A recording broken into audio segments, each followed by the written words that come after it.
मेले में घूमना अच्छा लगता है? तो चलिए, मैं आपको जंगल के मेले में ले जाती हूँ। लाडो चिड़िया की बस्ती में बहुत बड़ा मेला आया है। सारे पशु पक्षी मेले का बहुत मजा ले रहे हैं। ऐसे ही हमारी लाडो अपने बच्चे टीलू को मेला दिखाने लेकर आई है। अब देखते हैं आगे क्या होता है। मेरे बच्चे, हमारे बस्ती में मेला आया है। माँ, ये मेला क्या होता है? बेटा, मेला बहुत मजेदार होता है। यहाँ बहुत सारे पशु पक्षी अपना खेल दिखाते हैं। माँ, मुझे भी देखना है मेला। मुझे भी आना है। हाँ हाँ, हम आ भी जाएंगे।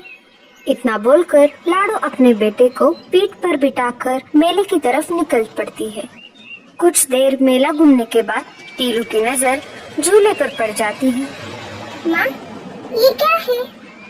ये झूला है बेटा। क्या तुम्हें इसमें बैठना है? हाँ हाँ, मुझे बैठना है माँ। झूले का मालिक एक चील था। आइए आइए, झूले में आसमान की सैर कीजिए। एक चक्कर के लिए सिर्फ एक बेरी। आइए आइए। चील भैया, मेरे बेटे को झूले में बिठाइए ना। हाँ हाँ, क्यों नहीं, लाओ एक बेरी। मेरे पास तो बेरी नहीं है, और बेरी का पेड़ तो ऊंचे बर्फीले पहाड़ों पर है। मैं उतना ऊपर तो नहीं उड़ सकती। चील भैया प्लीज बैठने दीजिए ना मेरे बेटे को। नहीं नहीं, अगर बेरी नहीं तो जाओ यहाँ से।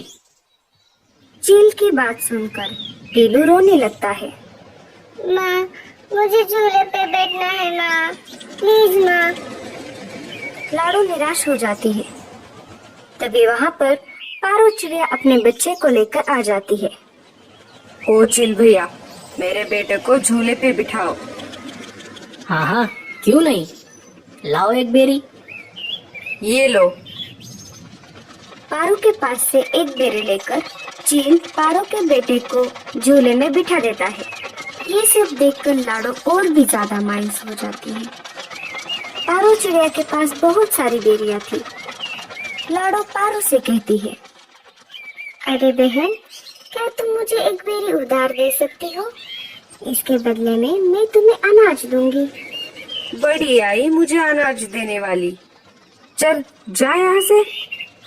दे दो ना बहन, मेरा टीलू झूले में बैठने की जिद कर रहा है। दे दो ना प्लीज। मैं नहीं दूंगी। मुझे ये बेरिया मेरे दोस्त ईगल ने लाके दी है। अगर तुम्हें अपनी बेटी की जिद पूरी करनी है तो उड़कर जाओ पहाड़ों के बर्फीले टीले पर और तोड़ कर लाओ बहुत सारी बेरिया। लाडो नाराज हो जाती है और टीलू को लेकर घर वापस आ जाती है। टीलू का रोना बंद ही नहीं हो रहा था। माँ, मुझे झूले में बैठना है। तुम जाओ ना, बेरी लेकर आओ ना माँ। टीलू, बेरी का पेड़ बहुत ऊपर है। मैं वहाँ तक नहीं उड़ सकती बेटा। मुझे माफ कर दो।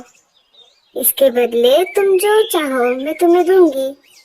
टीलू लाडो की एक नहीं सुनता और ज्यादा रोने लगता है। रोते रोते टीलू वहीं पर सो जाता है। अब मैं क्या करूं? कैसे लाऊं बेरिया? लाडो सोचने लगती है और बर्फीले पहाड़ों पर जाने की ठान लेती है। जब तक टीलू सो रहा है, मैं जाकर बेरिया तोड़ लाती हूँ।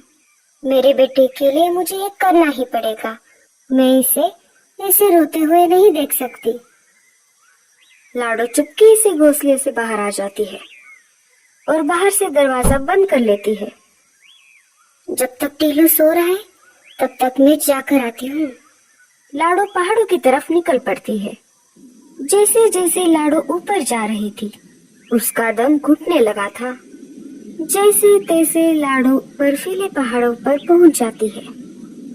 लाडो इतना ऊपर उड़कर कभी भी नहीं आई थी, इसीलिए उसका दम अब घुटने लगा था। लाडो की सांसें अब फूलने लगी और लाडो वहीं पर बेहोश होकर नीचे गिर गई। कालू कौवा लाडो से मिलने लाडो के घोंसले के पास आ जाता है और घर का दरवाजा बाहर से बंद देखता है। अरे, ये दरवाजा तो बाहर से बंद दिख रहा है। कालू वापस मुड़ने ही वाला था, तभी उसे टीलू के रोने की आवाज आ गई। माँ, माँ तुम कहाँ हो? माँ, माँ तुम कहाँ चली गई? माँ। अरे, ये तो टीलू की आवाज लग रही है। मुझे अंदर चलकर देखना होगा। कालू दरवाजा खोलकर अंदर चला जाता है। देखता है तो लाडो अंदर नहीं होती। वो अनाज लेने मेरे साथ आने वाली थी। शाम हो गई, अभी तक नहीं आई, इसलिए मैं चला आया। कालू मामा, पता नहीं माँ कहाँ चली गई। हमारे जंगल में मेला आया है ना, आज माँ मुझे वहाँ पर लेकर गई थी, लेकिन मैंने वहाँ पर झूले में बैठने की जिद की, लेकिन झूले का मालिक एक चक्कर के बदले एक बेरी मांग रहा था। माँ के पास वो बेरी नहीं थी। फिर मैं बहुत रोने लगा। माँ मुझे घर लेकर आई और मैं रोते रोते वहीं पर सो गया। मुझे लगता है माँ मुझसे नाराज हो गई। कालू मामा, मेरी माँ को ढूंढ के लेकर आइए ना। मुझे माँ की बहुत याद आ रही है। माँ, माँ कहाँ हो माँ? अरे अरे टीलू, तुम रो मत, तुम चिंता मत करो। मैं अभी जाकर देखता हूँ तुम्हारी माँ कहाँ गई है। कालू कौवा घोंसले से उड़ जाता है और आसपास के पक्षियों से पूछताछ करने लगता है, और वो एक एक करके सारे घर में पूछ रहा था, पर किसी ने भी लाडो को नहीं देखा था। कालू अब बहुत चिंतित हो गया। उसे समझ नहीं आ रहा था कि वो लाडो को कहाँ पर ढूंढे। तभी उसे वहाँ पर गूंगा मौसी आते हुए दिखाई देती है। तभी कालू कौवा जल्दी से गूंगा मौसी के पास चला जाता है। अरे कालू, तुम इतनी जल्दी में कहाँ पर जा रहे हो? गूंगा मौसी, क्या आपने लाडो को कहीं पर देखा है? वो दोपहर से गायब है। हाँ, मैंने लाडो को बर्फीले पहाड़ों की तरफ जाते हुए देखा था। शायद लाडो बर्फीले पहाड़ों पर गई होगी। वो बहुत जिद्दी है। वो अपने बच्चे की जिद पूरी करने के लिए कुछ भी कर सकती है। शायद लाडो मुसीबत में होगी। मुझे जल्दी से वहां पर जाना होगा।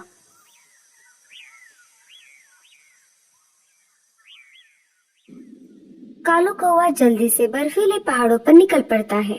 जैसे ही कालू कौवा बर्फीले पहाड़ पर पहुंच जाता है, वो लाडो को आवाज लगाता है, लेकिन लाडो उसे कहीं पर नहीं दिखाई देती। लाडो, लाडो, लाडो। अचानक कालू कौवे को लाडो जमीन पर पड़ी दिखाई देती है। कालू कौवा जल्दी से लाडो के पास चला जाता है। अरे लाडो, उठ जाओ। लाडो, अरे लाडो, अरे बाप रे, ये क्या हो गया? लाडो को इतने ऊपर नहीं आना चाहिए था। शायद दम घुटने की वजह से ये बेहोश हो गई है। मुझे जल्द से जल्द एम्बुलेंस को बुलाना पड़ेगा और लाडो को उल्लू डॉक्टर के पास ले जाना पड़ेगा। कालू कौवा डॉक्टर चाचा के पास चला जाता है। डॉक्टर चाचा, आप जल्दी से एम्बुलेंस का इंतजाम कीजिए। लाडो बर्फीले पहाड़ों पर बेहोश पड़ी है। हाँ हाँ, तुम आगे चलो, मैं एम्बुलेंस लेकर तुम्हारे पीछे आ जाता हूँ। कालू आगे आगे उड़ रहा था और एम्बुलेंस पीछे पीछे आ रही थी। कालू लाडो के पास पहुँच जाता है। डॉक्टर चाचा लाडो की जांच करते हैं। कालू, लाडो चिड़िया तो सिर्फ बेहोश है, इसकी सांसें अभी भी चल रही है। जल्द से जल्द हमें इसे हॉस्पिटल में भर्ती करना होगा। एम्बुलेंस लाडो को लेकर अस्पताल की तरफ निकल पड़ती है। डॉक्टर चाचा लाडो को कुछ दवाई पिला देते हैं। थोड़ी देर बाद लाडो चिड़िया होश में आ जाती है। लाडो, तुम बहुत जिद्दी हो। आखिर तुम तुम्हारे बेटे के लिए कुछ भी कर सकती हो। अरे कालू, माँ तो आखिर माँ होती है। कालू लाडो को लेकर घर वापस आ जाता है। ये सब उस चील की वजह से हुआ है। मैं देखता हूँ वो टीलू को झूले में कैसे नहीं बिठाएगा। टीलू, चलो मेरे साथ। कालू टीलू को लेकर मेले की तरफ निकल पड़ता है।